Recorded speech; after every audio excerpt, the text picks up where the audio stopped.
Okay po, alam niyo po ba, natutuwa po ako, nable-bless ako doon sa mga balita na talagang yung conversion, alam niyo yung conversion ng maraming tao, ito po mga taong ito nasa isang malaking religion, no? Ayaw ko po nagbabanggit kasi ng anything here. Ito po ay mga nasa malaking religion sila. At alam niyo kung paano po sila na-convert kay Lord Jesus? Sa panaginip. Tapos nagpapakita na mismo si Jesus sa kanila. Yung isa naman, ang sabi niya, I met the Messiah. Di ba? Oh, nakita niya si Jesus. Ayan ang style ni Jesus. Ngayon, nagpapakita na siya. So, I believe in that. Kasi talagang maraming tao ngayon nakakakilala na sa Panginoon. At may sasabihin ako sa inyo, isa po yung senyales na nalalapit na nga pong talaga. No?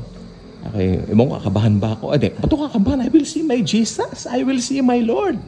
Di ba? Anong una niyong gagawin pa nakita niyo si Jesus? Comment nga below.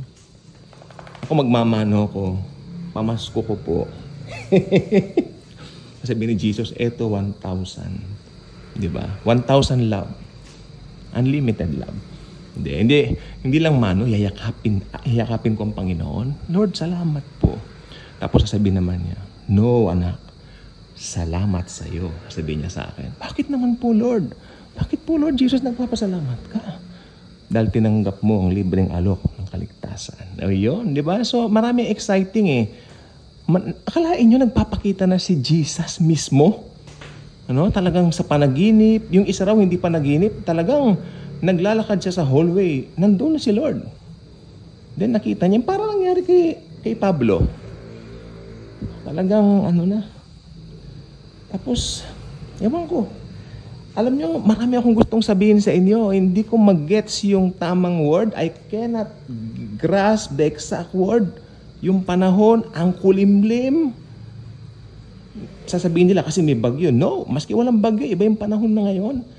10 years ago, mag-adjust tayo. Ibang-iba na po yung panahon. The time is coming. Come on. The time is coming. Preach Jesus. Preach the gospel. Sabi nga ni China Phillips Baldwin, ang isa sa very anointed woman of God, ha? Panuorin niyo yung California preaching. I highly recommend her, no? Sabi niya, I don't want Jesus to come. Kanya, as of now, kala naman niya. I still have many relatives who are unsaved. O, kita mo yan? So I really have to double time taking the gospel to them. Kasi yung iba daw doon, sineran niya na, dineded na raw siya pero pag nag-rapture na, sila ang na-deadma.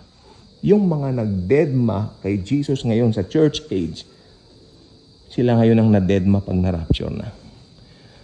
Dead na dead talaga. Dahil meron silang mamimit na karismatikong tao. From there, makinig pong mabuti, from there, lalabas na yung nagbibigay ng solusyon na sinasabi nila. Taga-revive Roman Empire.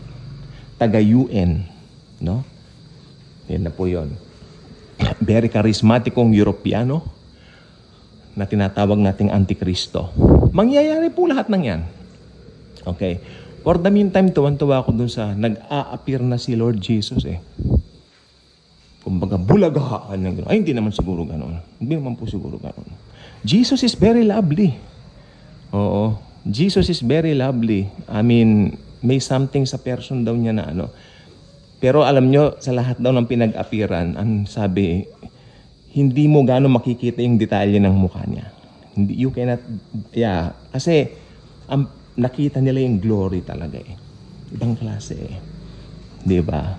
So sa Biblia, wala kang makikita na ang itsura ng Panginoon ay ganito, ganyan. Ang alam lang natin, bata siya. 30 years old yung start ng ministry niya. Namatay siya, 33 years old, di ba? So, yun. You will see a 33-year-old man pagdating natin sa langit. Pero hindi na po siya sakop ng time. Wala po siyang age. Pero yun po yung itsura niya. Kung ano yung, di ba? Itsura niya nung nabuhay siya dito sa lupa. Glorified nga lang ang siste. Ganun pa rin, di ba? So, ito na po. Nagpapakita na po si Jesus I hope doon sa mga matitigas ang puso, pagpakitaan na rin kayo ng Panginoong Jesus. Bye-bye.